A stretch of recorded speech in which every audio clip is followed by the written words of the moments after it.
Hello and welcome to the new video. Today we're going to take a look at the Shadow Empoleon in the Open Ultra League. This Pokemon is also kinda new, as you of course only got the Shadow recently, and we're going to have a team here that is going to be really cool because you have Shadow Dragonite, which I also now built for this team basically. Plus we are having the Skeletorch as well, which worked really well for me here. And this team, honestly, it was surprisingly good. I tried some other teams before with the Empoleon as well, which I was like, yeah, okay, this is going to be a really difficult time basically to get some wins with this Pokemon. But honestly, this team was amazing. I would really recommend you to try this team out. Was a lot of fun to play. Of course, there are going to be other options as well that you can just substitute. For example, something like the Alolan Sandslash might be also an option if you don't have an Empoleon, or something like a Registeel might be even better. But just the combination of the Dragonite right now plus the Skeletorch as a Say Swap is just so insane. And also kind of funny here to encounter a Tapu Koko, which is a complete destroyer of basically our lead plus our Pokemon in the back here with the Empoleon. We're going to make a little bit of a misplay here, which is definitely on me. I went for an extra fast move here, which I shouldn't have done because the opponent is going to be able to reach another charge move here of the Brave Bird. But we're gonna see here in the back, it's going to be a Galvantula, and I can go for another charge move here. The Shadow Ball is coming through, we're going to connect in one more fast move at all it takes, and so we can win this first game against the Triple Electric team. Let's move on to the next opponent. We're going to have the Nidoqueen in the lead, and we're going to stay in for a little bit because you know when the opponent gets to the move, and so we're going to swap out perfectly onto the Poison Fang, onto our Skeletorch, which is going to resist this move, which is amazing. The opponent gets out their Greedent, which is totally fine, but we can realign later on. We can still take a move here, even if we are debuffed.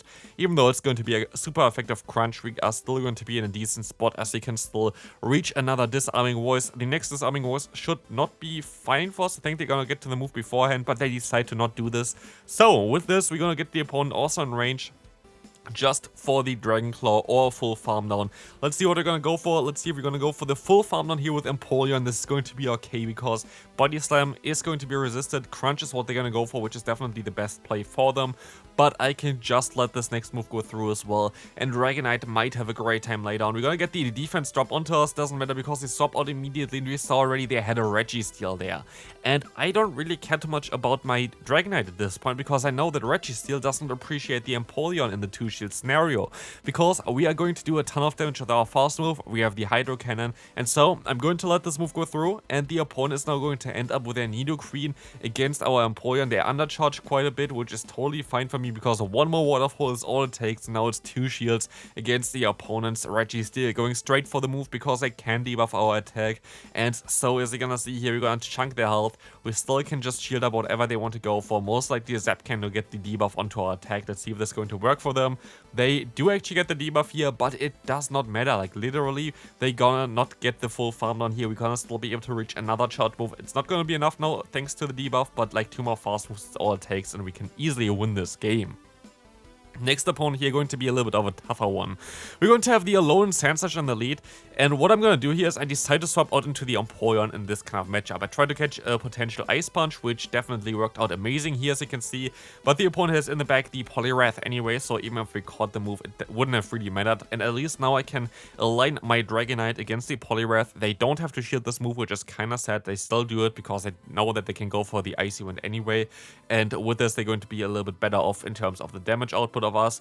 But yeah, we're gonna be able to go for another charge move here. Dragon Claw is coming through. They're definitely going to be able to still realign if they want to, because they're going to be able to survive this one. They can still go for another move, but we can actually still see Impita here, which is amazing. Dragon Claw is going to save us here because it can get the knockout, but the opponent has a Giratina in the back with a Dragon Breath. And here's the awkward thing, sadly, a Shadow Ball from a Skeletorch is just not enough. Like, we're gonna see here a shield coming up, it does not really matter for us because Skeletorch does around like 80% or something against the Giratina or the Shadow Ball. I think like around like 70-something% actually only. And as you're gonna see here, the opponent can still go for another charge move. We still should be able to survive it. It's going to be a Shadow Sneak, but this Shadow Ball is sadly just barely not enough. And so we kind of got completely hardwalled here anyway, so like I cannot really be too mad about it. If we would have been able to get the full farm down there, maybe we still had a chance, but sadly the opponent will be able to reach another charge move in time. And so this is going to be our first loss with the Ice Punch here coming through. But yeah, let's move on to the next opponent. We're going to have the Deoxys in the lead, which is going to be okay for our team. Deoxys is going to be totally fine. We can just stay in here, we can use a shield. If they want to swap out, we can align our Pokemon. We have kind of very unique Pokemon that have a lot of decent neutral matchups, and here we're going to have a decent neutral matchup of our Dragonite against the opponent's Greedent. I make a mistake here. I should have went for my move one turn earlier, because now the opponent will be able to still go for their Body Slam, which I don't really want, and now I'm going to try to catch the Body Slam onto my Empoleon. As you can see here, worked out amazingly. Literally caught the move, he just didn't see it, and I didn't see it, because the opponent can still go for some crunches at least. But we're gonna be able to survive actually another crunch, which might be a little bit awkward though, because they put us into farm down range with this. So yeah, I can still go for the Hydro Cannon. The opponent might let this move go through, because they don't really want to use another shield here exactly, and they're gonna go back into the Deoxys. Too fast move is all at stake, but we can now just go ahead and go for the Skeledirge, and we see the Gastrodon swapping in. This is going to be great for us, because we have the double super effective disarming voice, and we're still going to have this super effective superpower. Superpower does more damage than the Dragon Claw, so I decided to go for this, which was most likely smart, because now I might be able to just farm them all the way down here with my Skeledirge, which might be kind of decent. Let's see, I still decided to go for the disarming voice, because the opponent did not get to another move, and so this is going to get the knockout against the opponent, and we will see the Deoxys coming back in. We can still hopefully reach another move, depends if they have Rock Slide or not. They're gonna go for the Psycho Boost, not enough. We can still go for the Shadow Ball, but the opponent still gets another move. Can we still survive this though? Is Skeledirge enough for that? And yes, we can still survive it. With 1 HP, Skeledirge will be able to knock out the opponent, and we can win this game. Next opponent coming up, we're going to have a Pidgeot in the lead, which is going to be an okay matchup, a very neutral.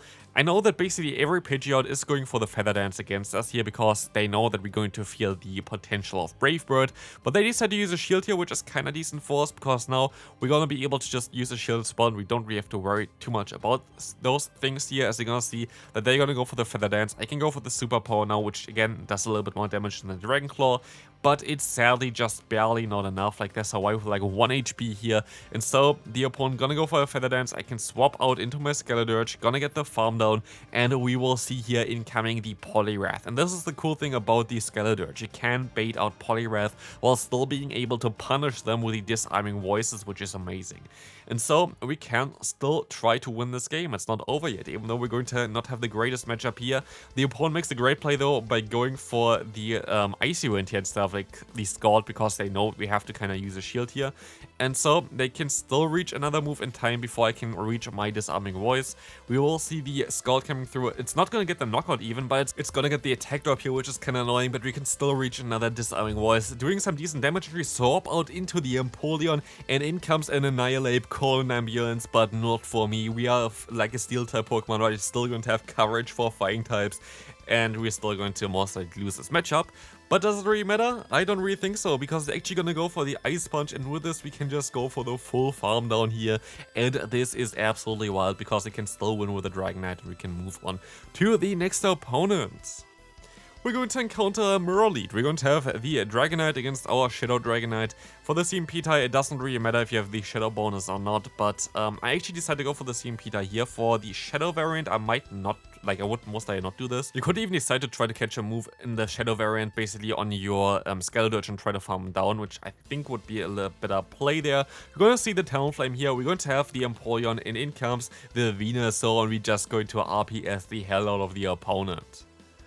Winning lead is pretty important sometimes, but here we will see like a lost lead, and we're gonna get out the Tentacruel. Already made a video yesterday about the Shadow variant of the Tentacruel, so if you want to see this for the Ultra League, definitely check out the video, as you're going to be able to hit the Shadow Ball against the opponent. I will be able to just use no shield, or I actually decide to use a shield here against the Scald, and I make a mistake in this matchup for sure. I can still go for a Shadow Ball against the opponent. I do outspeed them in terms of the energy generation. I think like Scald needs like 5 less energy compared to Shadow Ball, but yeah, I decided to go for a shield here. The opponent goes for a Scald, and I thought, oh, I can overfarm by a little bit more as well. And yeah, turns out I was not able to do that, and this actually I think matters quite a bit, because the opponent would have been at like no shields here, which would have been great, because Empoleon, if the opponent has like no shields and you have energy, is amazing, because the coverage of this thing is just absolutely wild. But as you're gonna see here, it's going to be an Ampharos, and maybe I actually still had a chance of winning this game, but like, just made a mistake there. It's kind of sad, but let's move on to the next opponent. We're going to see Annihilate in the lead. Issue here is, does the Annihilate run Night Slash? Does the Annihilate run Ice Punch? We never know. So let's see, we're gonna find out right now. Do they run Ice Punch? Now they're going to run the Night Slash, and they are swapping out immediately here into their Registeel, allowing me to just go for a big boom before swapping out myself. Going to be the superpower, they decide to use a shield, and I can swap out into my Skeledirge, which can take a move for sure. The Zap Cannon is still gonna get the debuff most likely. No, they actually don't, which is amazing for me. Shadow Ball is not going to be enough to knock them out though, so I could decide to just let the move go through afterwards as well and just go for the full farmland with the Empoleon here. And I feel like that's exactly what I'm going to do here, because I know they're going to have the Annihilate, but Annihilate is not going to appreciate the Drill Peck damage, and so we only need 2 more force moves to get to another charge move here. They're gonna go back into the Annihilate, but Drill Peck is coming through. Drill Peck is going to take the knockout against the opponent as well, and we can see what they have in the back. It's going to be the Glissa Pot, and I know already the entire charge moveset of this Pokemon is going to be resisted. No reason to go for anything else than a Drill Peck and no shield, because yeah, as you saw there, Liquidation is not going to be super effective or anything, and we can just swap out and go for the full farm down as the opponent tries to still do their best, go for an Aerial Ace. It does not matter because they can farm them down. Second to last battle, we're going to encounter Greninja in the lead, a Pokemon that I like quite a bit, so let's hopefully not lose against this opponent. Here we're going to get out the Night Slash. I'm going to no-shield the first one because we can easily take one. We can go ahead and go for a charge move, but the opponent swaps out instead into the Weezing. And I decided to go into the Empoleon, which is mostly the best play that you can do here, because your Skeledirge has the issue that you're going to take super effective damage from Brutal Swing, and it's not really nice. So here I guess it's going to be a little bit more of a consistent play, as you're gonna be able to reach that Hydro Cannon. The opponent shows their final Pokemon being the Tentacruel, making it a little bit more of a tough one for us to still win this game. But I can at least still go for the Drill Peck, do some decent damage. I try to swap out here. Can we swap out? We cannot, and so yeah, we're going to be stuck in a matchup I don't really like to be in, but I kind of have to still keep my shield. So Scald coming through, Scald doing a little bit more than half of my health, and I can swap out going for the Dragon Claw.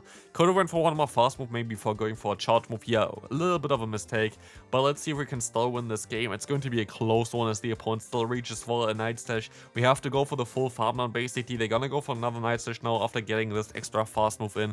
And let's see, can we go for the full farm down here? It really depends, and no, we cannot. We need like 2 more fast moves basically coming through there, which we were not able to get, and so we're going to lose this game, as we are not going to be able to get to 2 moves here with my Skeledirge. The opponent has way more energy than they kind of showcased prior. They only went for 1 Scald, and yes, as you can see here, sadly we're going to lose this one. Very close one, good game there, and we can move on to the next one. Next opponent coming through, we're going to have the Registeel in the lead, and we can go for the superpower against them and then dip around into our Empoleon or Skeledirge. Let's see what we're actually going to decide to go for. We're going to be able to go for the superpower, getting the shield, and we actually swap out into the Empoleon, which is kind of fine. Not sure if it's needed, but I decided to use a shield onto a focus ball so we're not debuffed, and the opponent is deciding to swap out into a Giratina, which I definitely take.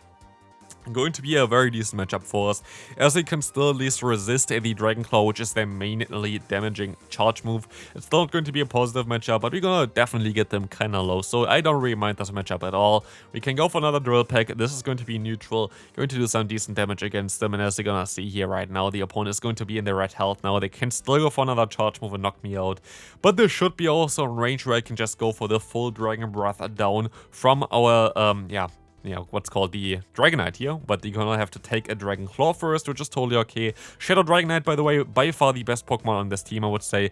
Together most likely with the Skeledirge. Skeledirge is also really nice. Empoleon did its job. Like, I don't want to like hate on Empoleon here right now, but Empoleon was definitely worse than the other 2 Pokemon. So like, if you have a Registeel, this team most likely is going to be even better than it was already for me.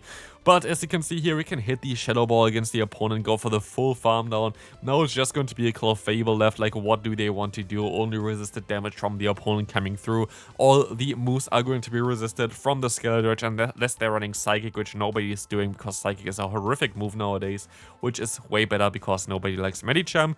So here we're gonna see the Moonblast coming in. We're gonna be able to swap out because I know that yeah, the opponent's still forced to go for a charge move here, and I don't really want to throw when I was debuffed, and so I can just go ahead and go for the Shadow Ball against the opponent. This should be enough to not knock them out actually. I think I still have to go for another move afterwards. One Shadow Ball is coming in afterwards as well. And this is going to be it for this video. Definitely a cool Pokemon. Went really positive with this team, which I did not expect. There were some try and error teams before where I tried something like a Jellicent over the Skeletor, which just didn't really work out as well. So definitely this is my favorite team around the new Shadow variant of the Empoleon. Hope you enjoyed this one. If you did, feel free to leave a like and I'll see you then. Bye bye.